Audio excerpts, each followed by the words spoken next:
Alrighty, welcome everyone. We're going to get started shortly. We're just going to give folks a couple seconds to get their audio preferences settled before we begin.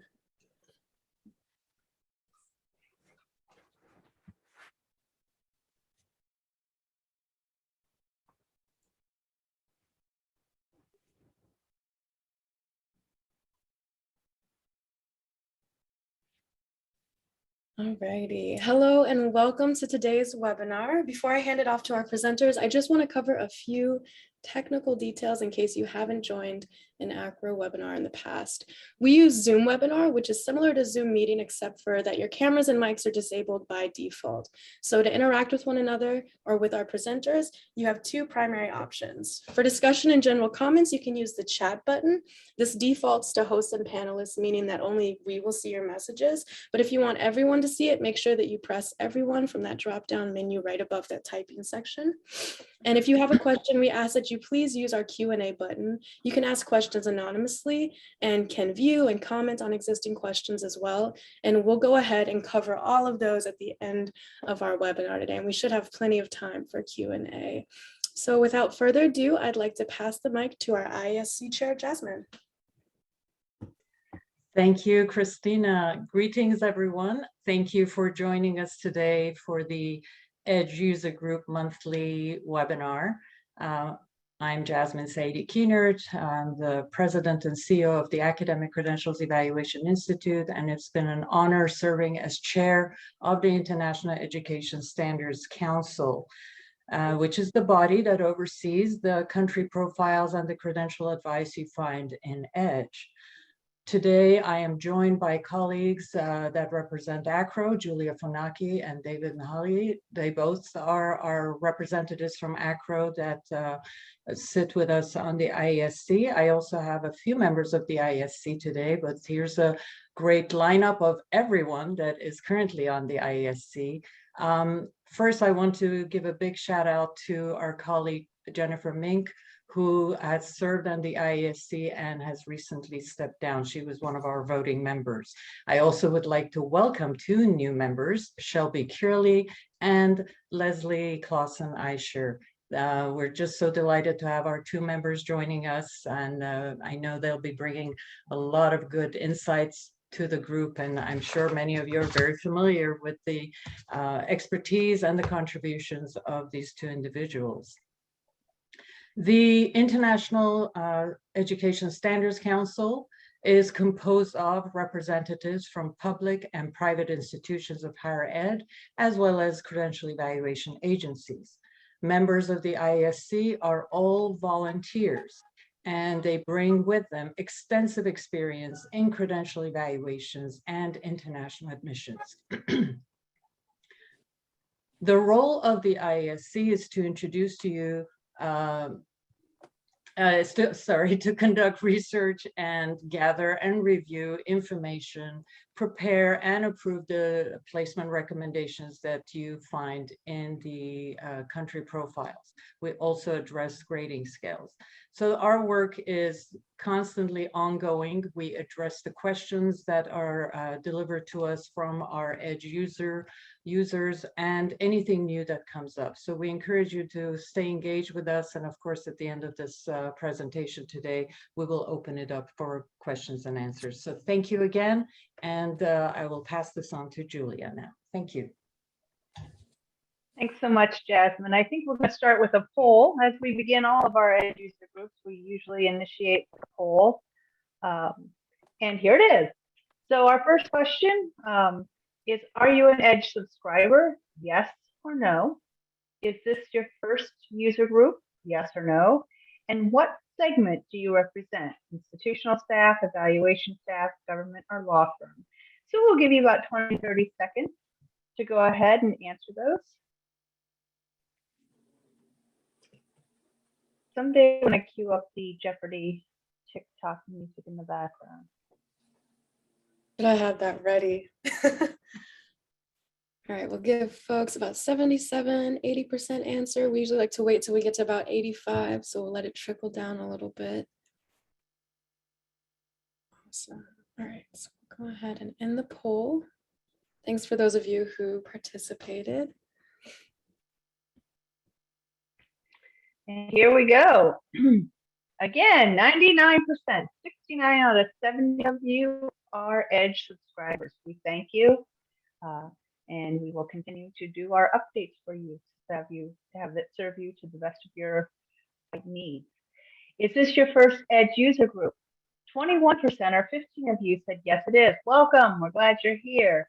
And 55 have been here before, so glad you're back. And I expect you to come back once and again because there's always new content.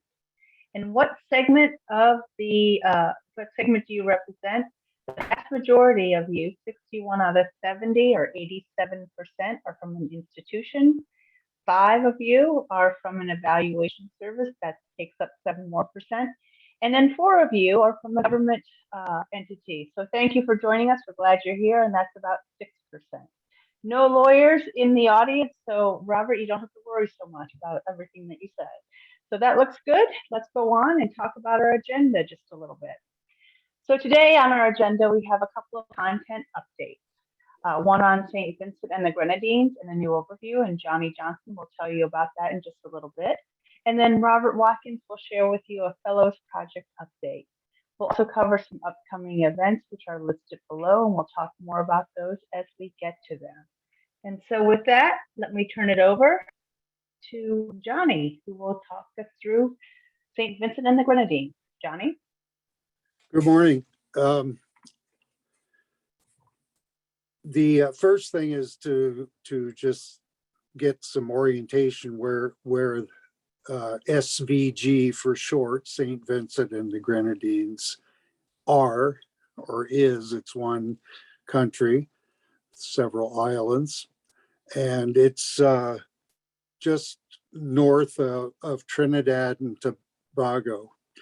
And that, if you don't know that, then it's in that, off the coast of South America or Venezuela in particular, and then and when you go up the chain, you get to the Virgin Islands and then Puerto Rico. So the big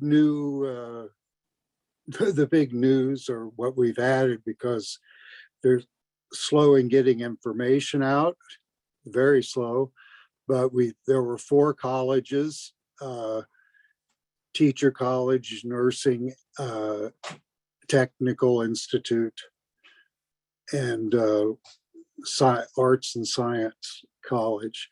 And the government merged those 4 colleges into a new 2-year community college offering Associate of Arts, Science, and Applied Science degrees. They also have for their, for the manpower needs, they have 1-year craft certificates and 2-year technician certificates. And those are primarily in engineering, agriculture, and hospitality. But they have academic, Associate of Arts and Associate of Sciences. And in fact, they just added last year 2 science degrees.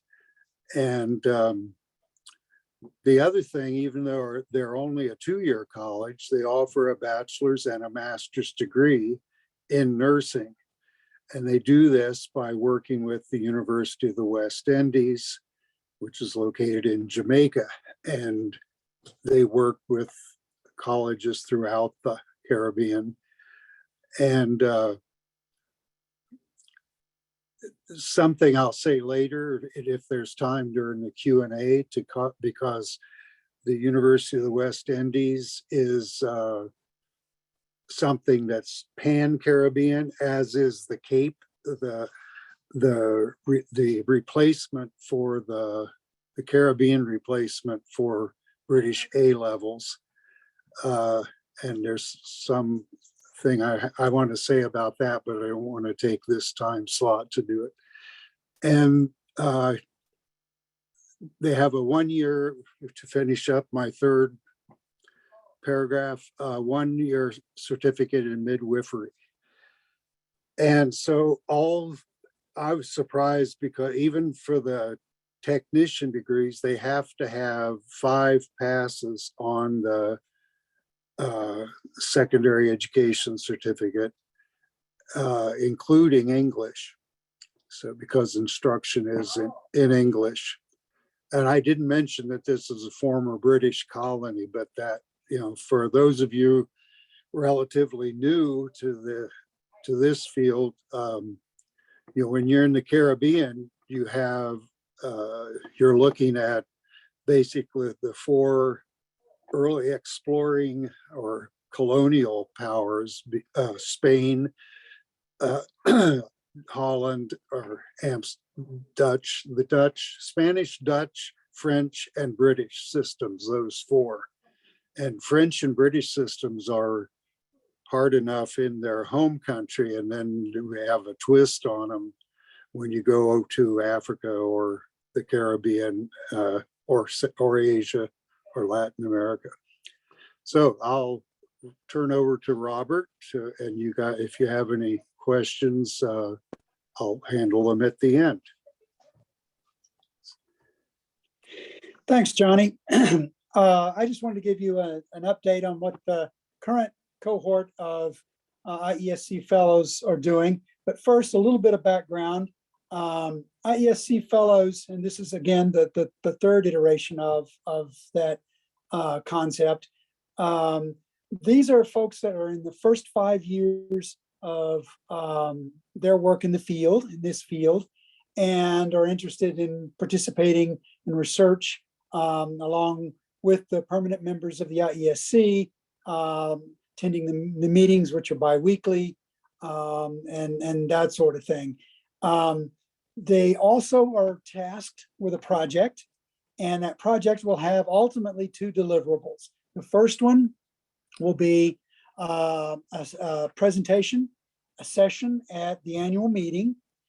And that will then be followed by a white paper, which that same research topic is fleshed out further in an actual white paper, and then ultimately posted to the Iesc page of Acro Edge page. And so the first group did their project was 13-year educational systems around the world. That's now posted up. The second group did offshore medical schools, which Johnny was very close to touching on. That I believe also is posted up. And the third cohort group, the ones that include, and you see their pictures there, Haley Clemenaga of Canada, there at Algoma University, and then Rebecca Jacob, who's at IUPUI. Their project is the Bologna process. Basically, they were assigned this task because EDGE has been rolled out now for some 15 years, the middle of the first decade of the century. And that's about the time when most, certainly the original 29 signatory countries, but most countries began to pass laws creating the new degree structure that was Bologna compliant. And here it is, 2022, and not all of the 49 signatory countries that are in EDGE, all are in EDGE, have had their Bologna compliant degrees added to the credentials page. And that's a problem. So we tasked Haley and Rebecca to go in and have a look and inventory those that are missing, that don't have Bologna compliant degrees at all, those that are partial, and what's there, what's not there, and then move on from there. They added a few other things, and this was brought out very nicely in their annual meeting presentation in Portland, which I thought came off fabulously. They added, in addition to the research objectives, they gave an interesting overview on student mobility. The Bologna process was created for, among other things, student mobility. That had not been moving or progressing at the level that the Europeans hoped for when they began the Erasmus programs in 1989. So 10 years later, they meet in Bologna to set up the European higher education area and do some other things that would facilitate this mobility. And there was a nice graph that the two fellows presented during their presentation that talked about this. So this is what their project is at the current time. They've now completed the one task, the presentation, and they're looking forward to completing the white paper. This will generally be concluded about the time their terms expire, which is traditionally about a year and a half or so. And so I'll just conclude by saying I hope that among our participants today listening in, that if you meet the qualifications, and again, they're on the EDGE Iesc page, particularly the one about being in the first 5 years of your career in our field, that you'll give some real strong thought to participating in the fellows program, because we'll be opening that up as the year progresses. And with that, I need to turn it back to who? Julia, am I turning it back to you? Sure, you can turn it back to me. We will go over some of the highlights and events that are coming up, and then we can open up for questions, which is the most exciting part. So go on the next slide.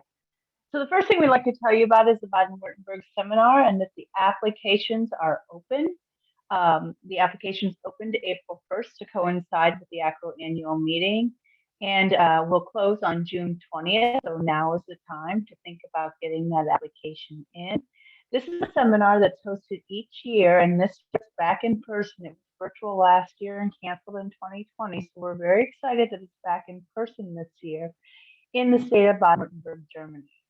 The seminar focuses on the German education system, exchange between the US and Germany, and partnerships, and just the German-American academic comparability. So there's a lot of learning that you do. You go each day on excursions, and you see all different sorts of education institutions. And this really is an exciting opportunity to really engage one-on-one with education institutions and their administrators in Germany. We encourage applications from across the board, including study abroad, admissions, ISS folks, registrars, any staff that have responsibility with those post-secondary level exchanges. The application is open. That QR code should go right to a webpage for that. And here's a timeline of the application process. So they're open now. This is a joint Acro-NASA effort. So the applications are available both on our website and on NASA's website. Applications are due by, again, June 20th, and then they're evaluated by the review committees in late June and July, and we notify finalists by the end of July. The seminar this year is going to take place October 24th to the 28th. There will be a day on either end for travel. To note, the only cost that applicants and preferably their institutions are required to cover are the travel costs to from Germany. All your in-country travel from institutions and such, your meals and most meals and your lodging are all covered by the German Ministry of Arts, Science, and Research. And so it's really a great opportunity for you to go in and really have a hands-on experience. So encourage you to apply. This is a great program, and that time of year, that fall timing in Germany is just beautiful. So think about your application. Also, I'm going to turn this one over to Jasmine to talk a little bit about the Acro International Institute and ICE Symposium. Jasmine? Okay, thanks, Julia. Well, this is a great event that will be taking place July 20th through the 22nd in Kansas City, and it's a joint endeavor between Acro and the Association of International Credential Evaluators, AICE. This is the body that approves and recognizes private credential evaluation services that apply for membership. And one of the services that the AICE entity does is that it engages with other professionals in the field to discuss the standards on evaluation methodology. And this coming year, we will be doing this effort with Acro, and our focus is going to be on evaluating professional qualifications in law and medicine from around the world. So from July 20th through the 21st, Acro will provide its in-depth training on the evaluation of international professional programs in law and medicine.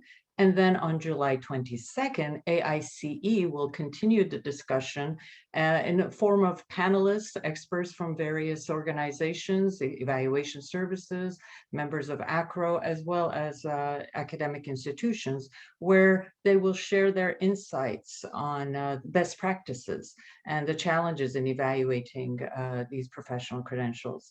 The event will be held in Kansas City, Missouri. And we hope that those of you who are curious about evaluating law and medicine will take advantage of this opportunity and register. The registration is available on Acro's website. You can register for both events, the symposium and Acro's International Institute, or you can just register for one or the other, but we encourage you to do both. It's a wonderful opportunity to really dive deep, and we will also have a reception to kick these off. So thank you again, and I hope to see many of you in Kansas City in July. All right. And we also offer on-demand learning with our international series. So in the event that you can't make any of these awesome upcoming events, all of these courses are available to you and your staff at any time. And in short, they offer a variety of support intended for your officers and professionals within the admissions office.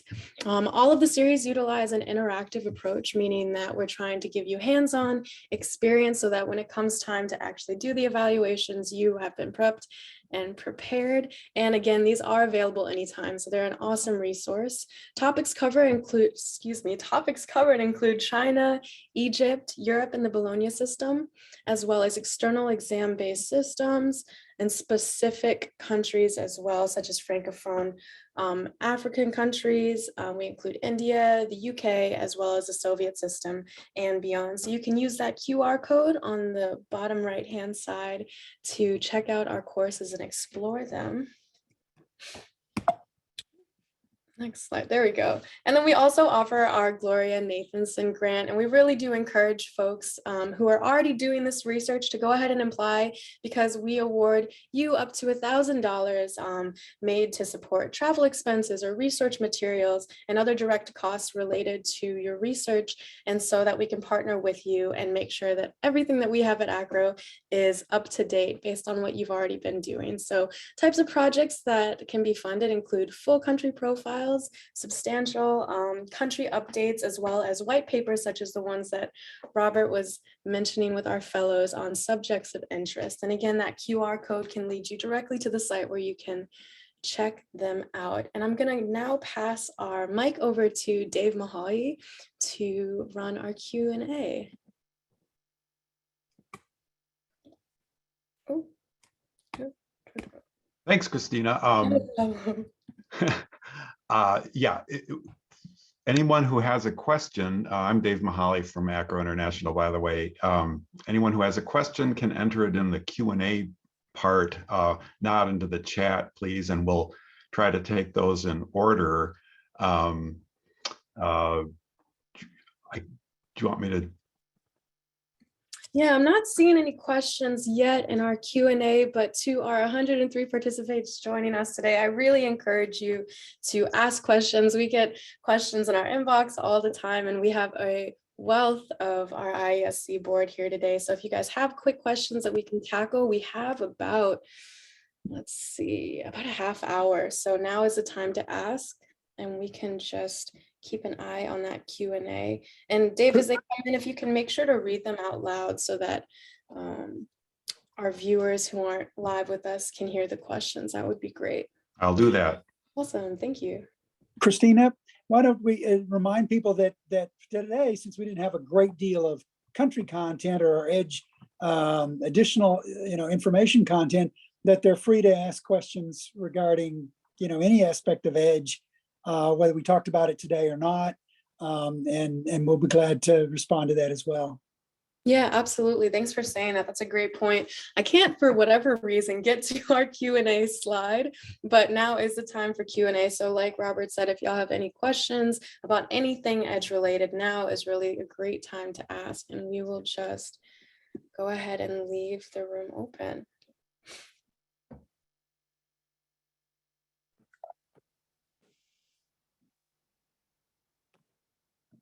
Okay, we have our first question from Rachel Schulten. Is there a good central location to learn which exam-based systems have online verification? Are there any plans to add this information to relevant country profiles in Edge?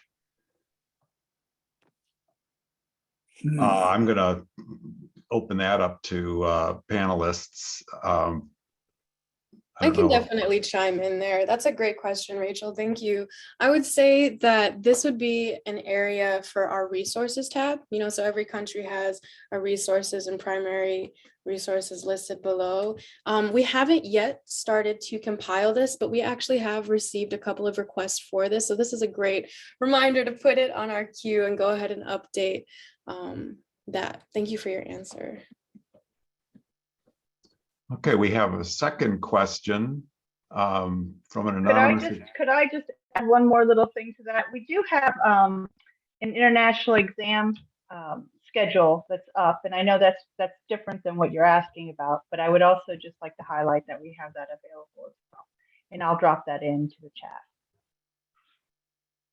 Okay, next question involves where could someone new to Acro learn more about how to use it? Maybe tutorials. I assume that refers to Edge itself. Christina, you want to take a crack at that? Yeah, I'm happy to.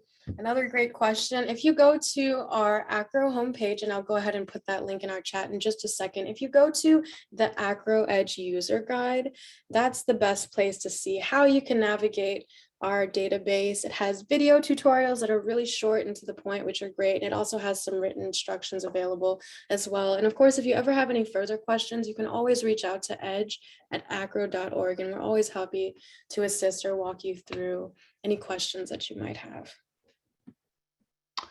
All right, next question. With regard to the situation in Ukraine and their students coming to the US, has anyone come across any issues with receiving documents or even students from Russia? Well, this is Jasmine.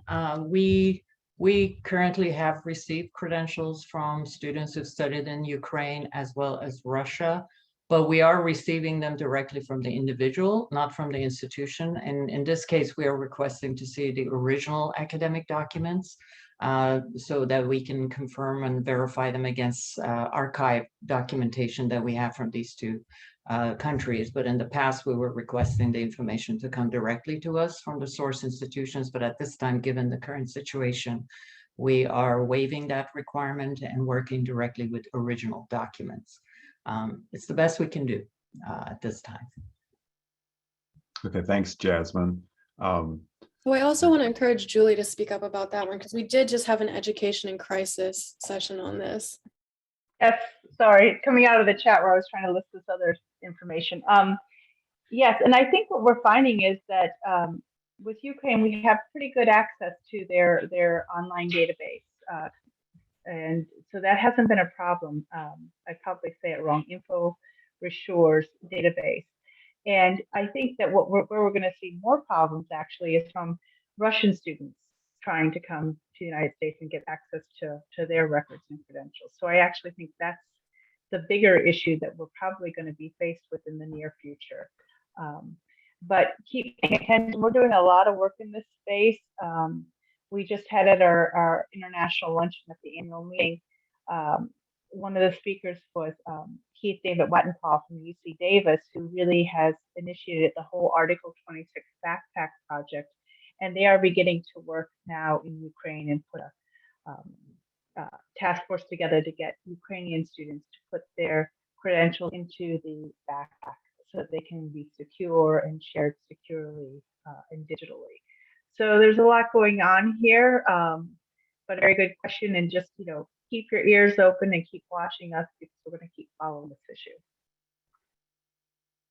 The Okay. backpack project is an incredible endeavor, and yeah, I think if it's awareness of that is so important, so that we could encourage individuals who are from these conflict zones to take advantage of that. Very well said, Julia. Thank you.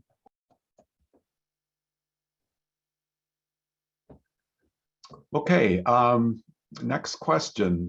Hello, are on-site evaluation trainings available? At one time, Acro offered custom evaluation training sessions on a university campus to meet an institution's specific training needs.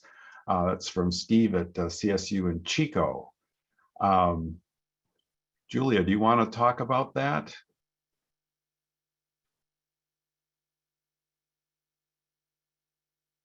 I think you're on mute, Julia. Sorry. Sorry, I'm looking for this question again so I can read it to myself because I was in the midst of typing. On-site verification trainings available. Yes, we do offer customized training sessions on specific campuses still. That was obviously on a bit of a hiatus with COVID and such.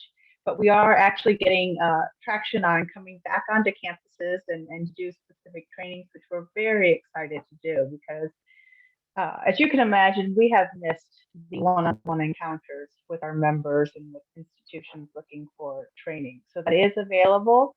We also do, as Christina pointed out, our online and on-demand training as well, but we would love to be back on campus. So please reach out to Acro and we can put together either something, specifically for your institution, or if you want to get together with another institution for general topics, we're willing to do that as well. So very glad to do so. Okay, I think we'll try to loop around and handle all the Accra questions at one time. We have another question. How do you handle coursework that appears as credit by examination or transfer credit on the official transcript of a regionally accredited U.S. institution from online education providers lacking regional accreditation? Well, it's before I hand this off, it seems to me that credit by examination is a different thing entirely from a transcript, or something showing up on a transcript that may have been recognized by another accredited institution. But I don't know, Robert, as an institutional person, do you want to think about Sure. that one out loud? Sure, Dave, I'll do that. Todd, it's always good to hear from you, my friend. But I guess at UT we're of two minds. One is pretty straightforward, and that is we want to know the original source document that yielded the credit that this other institution accepted. There is an exception when regionally accredited institution X recognizes as credit a specific course out of their inventory. I'm sort of locked in because I recognize that course at that institution. When they say simply, we gave 8 hours of biology, I can ignore that and say, okay, well, where did that come from? And if I saw that it was a third-party provider like Coursera or somebody like that, I would say, no. Or if it was from a source like the Lebanese Bach that I wouldn't recognize, I'd say, no. But if they give them a specific course and it's a recognized provider, like an AP or an IB or something like that, I'm probably locked into it. But if there's any wiggle room at all and I'm worried about the source, Todd, then I say no. Okay, thanks, Robert. I would just add that we sometimes see courses hosted by what looks like an institution, but is actually some sort of a third-party provider. So, be attentive to that as well.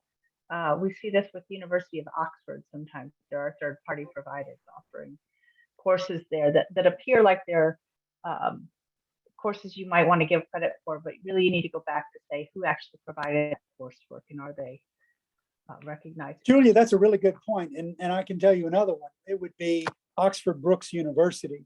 They've worked a deal with ACA, the Association of Chartered Certified Accountants in the UK, where if you do the entire full range of ACA examinations and pass them, they will accept that as transfer credit, put it on the Oxford Brookes University transcript as if it, and give, are you ready for this?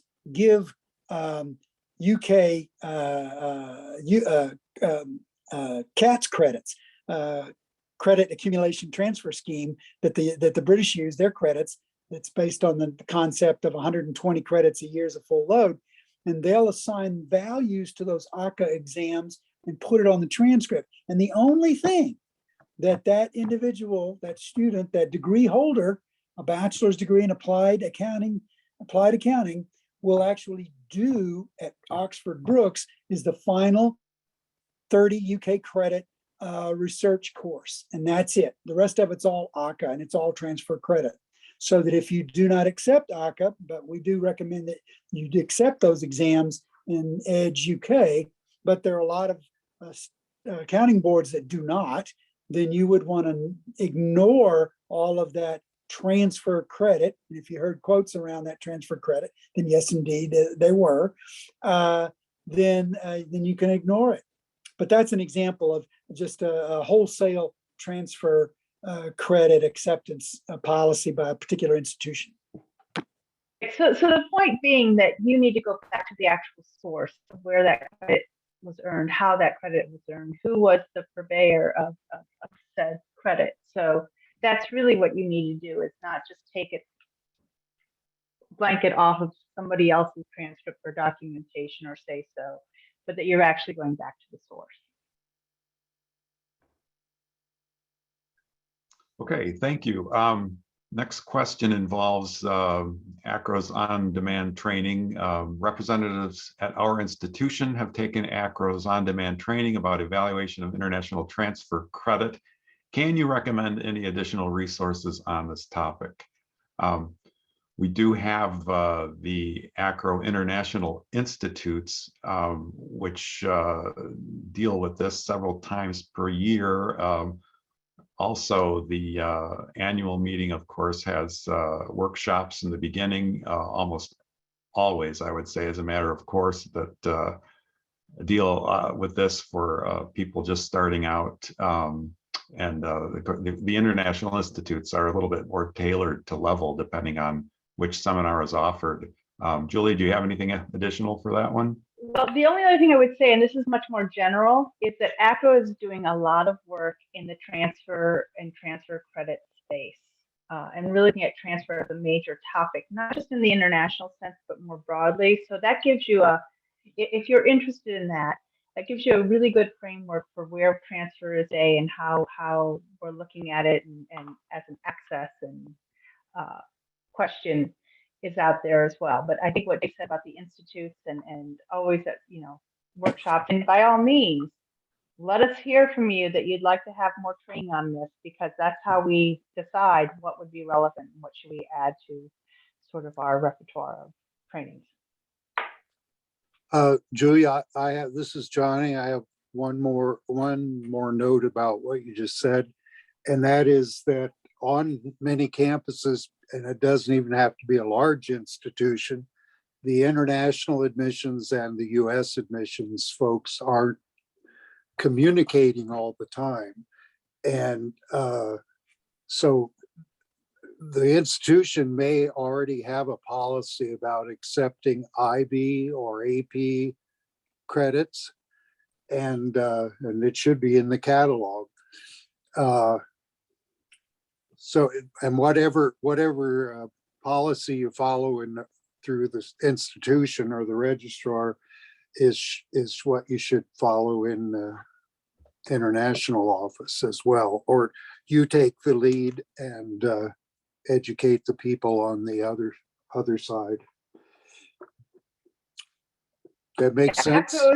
Acro is doing a lot of work in the transfer space. So by all means, come to our website and look for that, not just international, but as an issue in general. And as far as the IB question that I see is there, it says, could you speak to the equivalency to the IB exam and where that information would be located on Edge? I sometimes see different types of transcripts related to the IB exam, and I am unsure of best practices in finding equivalency. Oh. Leslie and I both just wrote a paper about I just muted myself, I'm sorry. I don't know how much of that you heard, but Leslie and I just wrote a paper on IB, each individually, not knowing the other one was writing one. And I can tell you that the International Baccalaureate Organization, IBO.org, has tremendous resources and information on the International Baccalaureate exam. And truth be told, in the US, it's not something that's unified. Some institutions award credit, some do not, and how they award credit really varies from institution to institution. IB has tried to do some work in that area and trying to put, and you'll see this on their website, to put down what the policies are for advanced standing on the IB. And in the US, it really is very sporadic in what's been entered there, but tremendous resources there. And that's where you would find that. Really, the IB is an international exam. It was really the first start of this whole global mobility and students being able to move from country to country with an exam that would be recognized anywhere. So you do see that it's often listed as what would the entrance credential and institution in different places give them credit or direct entry into a program based on that. Anybody else have anything they'd like to add to that? Johnny, again, I have, you triggered the memory of institutions not being internally consistent always. And so it's well established in the United States that when people transfer from a quarter system school to a semester system, they lose some credits. And the rate of transfer is 2/3. But you can apply this to foreign foreign credit, or you could use 3/4 in the case of, there are a lot of four credit courses in Asia, and you can convert that to 3 for convenience, if not precision. And then the other thing, from a user point of view, clients who have their credentials evaluated, they come back to us and say, I gave my, I turned in the evaluation and they said they don't offer any 2 credit courses because we had to reduce down to 2. And then we end up having to explain to the client how to try to instruct suggest that they could give, the institution could give elective credit, or that they can combine courses. So if, say, 2 different sociology courses, they might put those 2 twos together and come up and give them credit, three credits, which is what they need to satisfy that social science component.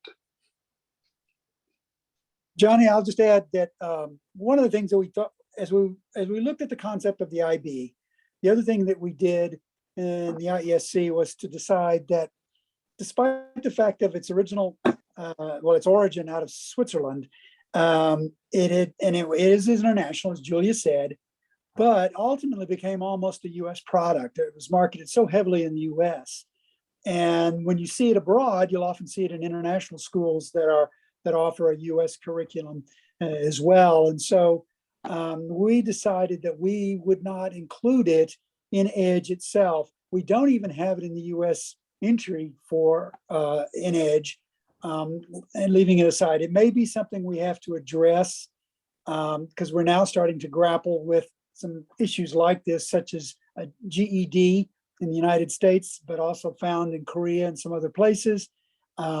We might end up lumping IB with some other kind of international exam concepts in either a white paper or a special entry or something like that. But at the moment, we've not messed with it because it's such an institutional prerogative. Just an example, here at UT Austin, quite a few years ago, we moved it out of our office, out of graduate and international admissions, and over to the placement exam office where they Hmm.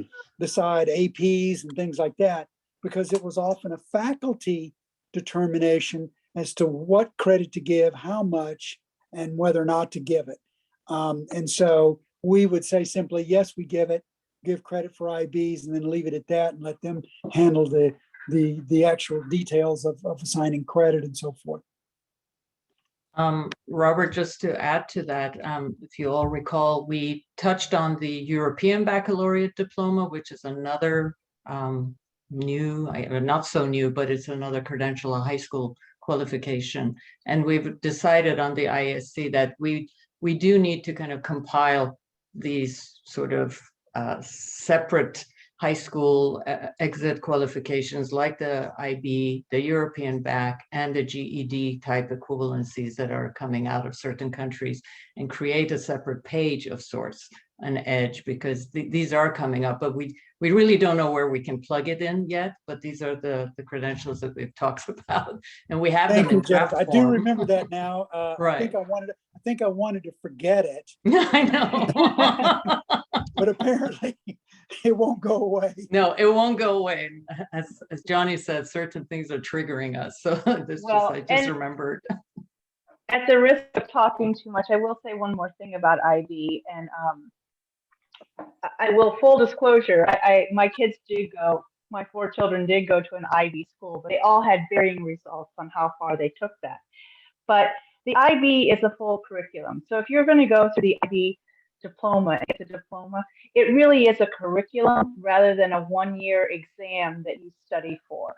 And that you'll see if you go to the IB website that there are primary year programs, middle year programs, and then the IB diploma program. And it is a curriculum.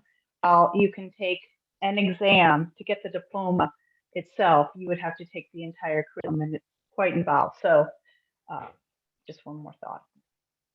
Yeah, I've visited a lot of international schools around the world, and especially in Latin America. The parents' attitude is that if my child can get a year's credit for having the IB diploma, well, then he should get that credential. But they have no idea that their son or daughter may not be at that level to earn the IB diploma. It's because they're not taking AP classes for college credit. And so why they think they can do the IB is beyond me. I also worked at International School of Aruba, and there the parents wanted to send the kids to the States to go to a boarding school, with the thought that might enhance their prospects for admission. So then I have to do my little song and dance about, you're at an international school. You stand out in the crowd because you've studied abroad, even though it's your own country or neighboring country. So, and Matt, while I have the floor, one other thing, back to the Caribbean, I mentioned I had one little warning, and I'll just go do it very briefly. The CAPE, or Caribbean Advanced Proficiency Exam, which is at the level of the A levels, British advanced levels. But they have, like the IB, CAPE has an entire diploma with very specific requirements, including seven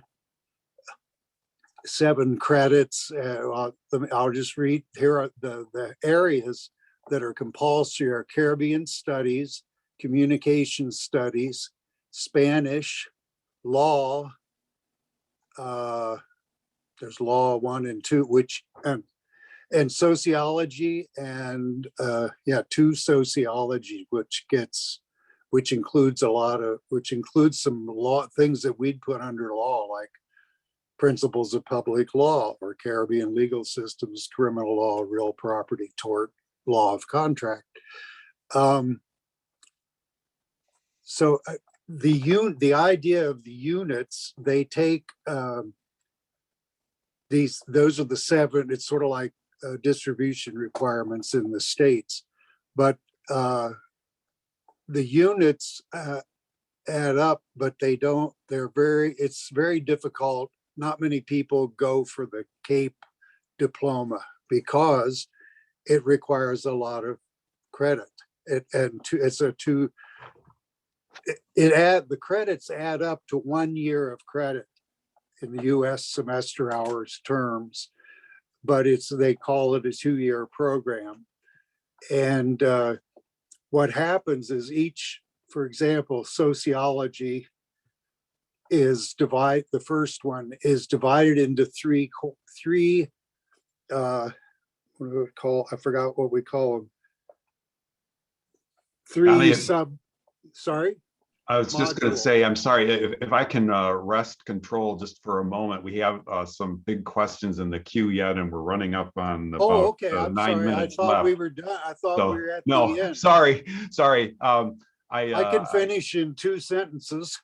Yeah, go ahead. Sociology is divided into intro to social culture and identity, and social institutions, family, religion, and education. Each of those 3 equals 1 CAPE unit. And what we found has happened is some institutions are listing the 3 modules as full courses and giving 3 semester hours credit. Okay. This is all in a few schools in the Caribbean. End of warning. Thank you. Thank you.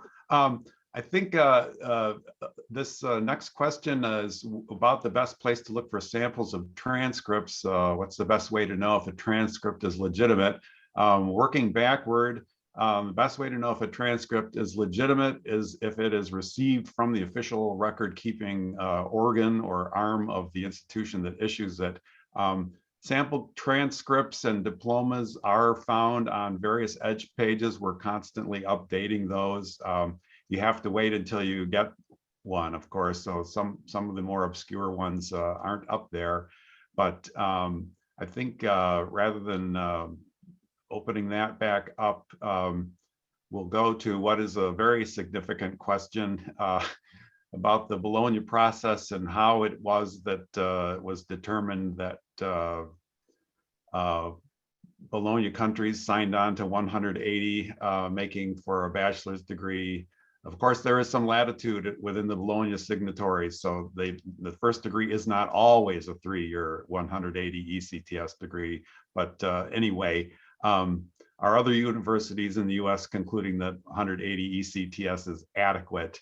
It goes back to talk about the pushback they're getting from students. This is probably a week-long webinar, but we could probably finish the next couple of minutes talking about that one. If anyone would like to start. Sure, Dave, I'll jump in since I did the presentation at annual Okay. along with Kelly Sumner on not all 3-year degrees are created equal. And just to try to get at the question that Sherry is posing here very quickly, historically, when confronted with the concept of a 3-year degree versus a 4-year degree, we've always said we follow the quantitative model. We want it to be 4 years, like the American 4-year bachelor's degree. The good news about Bologna is that because these new degrees are based on an accumulation of credits, which only a few European countries had done prior to Bologna, this really makes our job a lot easier, and especially in the explanation department, Sherry. I would say 2 things. And the sentence I use because I get this question all the time from our Indian applicants, not just Bologna applicants, but also from Bologna applicants. And I say this, I say, the Graduate International Admissions Center is looking for a 4-year full-time 120 semester hour degree.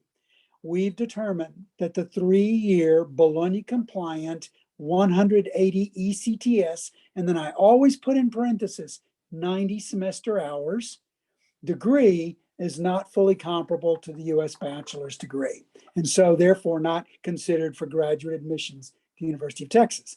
And so that would be another way to respond to individuals that have said that. You're going to get pushback. saying that they know there's some credentials services out there that will say that the 3-year equals 4, but then you say simply, we don't outsource, we make our own determination, and this is the determination we've made because 90 does not equal 120.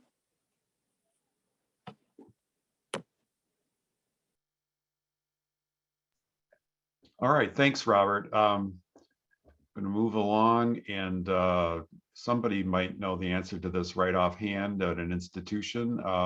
For Russian students during this time, do you waive the apostille requirement?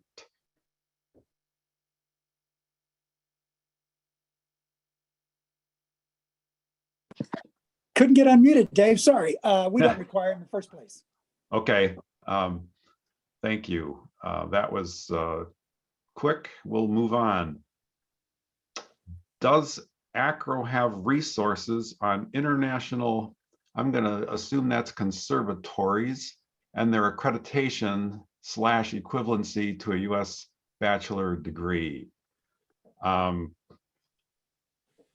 not aware of a specific document that's been done on, let's just call them fine arts institutions that have been done. Many conservatories and countries are pegged right into the national system and do award a national qualification.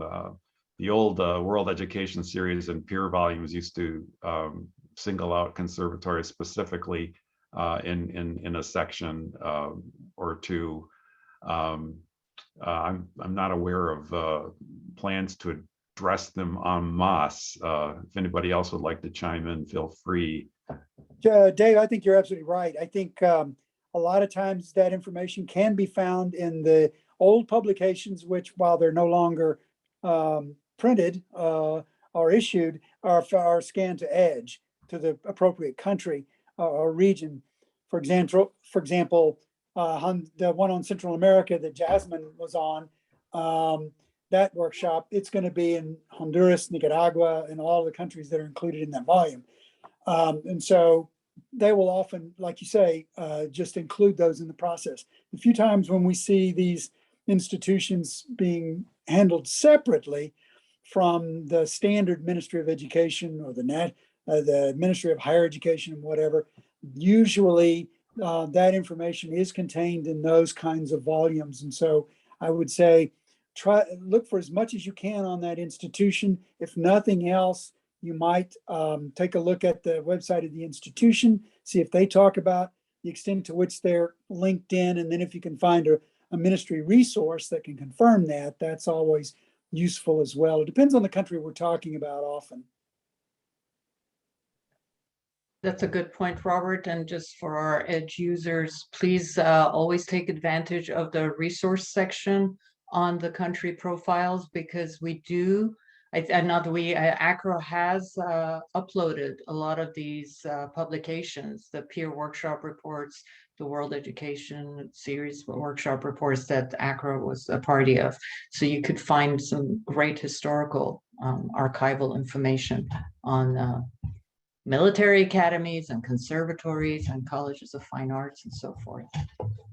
Awesome. Thank you, Jasmine. I did want to mention we are coming to the end of our hour. I think we can squeeze in one more question if everybody has time, but I did want to say that to those of you whose questions weren't answered, we will go ahead and follow up with you directly. We've screenshot the questions that you've asked. And thank you everybody for joining in. Dave, I'm going to pass the mic to you so we can answer one more question. These slides will be available post-webinar. And thank you again for joining us, Dave. Thanks, Christina. Let's just keep it in order. We'll do one last thing. Do colleges in Myanmar normally have credit hours listed? Who would like to break the silence on that one? I can give it a go. I was in the distinct minority when the Iesc grappled with Myanmar, so I'm not totally happy about Myanmar as it appears in EDGE. But as I recall, and I haven't seen a lot of these, particularly since the problems developed in country, but it traditionally has followed a British style Anglophone type system. And so therefore use of credits is generally not part of the equation when those transcripts are issued. It's more like so much of the Anglophone world, it's exam based. Yeah, thanks, Robert. I used to see, every day credentials from Myanmar, and I haven't seen one for a while. So I'm gonna let you have the last word on that. And well, let me just say I have looked at a few documents that we had, and I've seen credit hours on some of them. So. Interesting. Is it? Or I've seen hours on them too. I mean, just hours, and then some. Yes, and then some have called it credit. Now, whether or not, I haven't looked that far, and these are older documents. I'll say that. Awesome. Well, thank you guys so much. Thank you especially to our panelists and our Iesc board members who joined us. Thank you for everybody who's in attendance. Your work is hard and we see you and appreciate all the contributions you do for Acro and also at your own institutions. These slides again will be available after our webinar. And if you guys ever have any questions, feel free to message us at edge@acro.org. I hope everybody has a good afternoon and take care. Thanks, guys.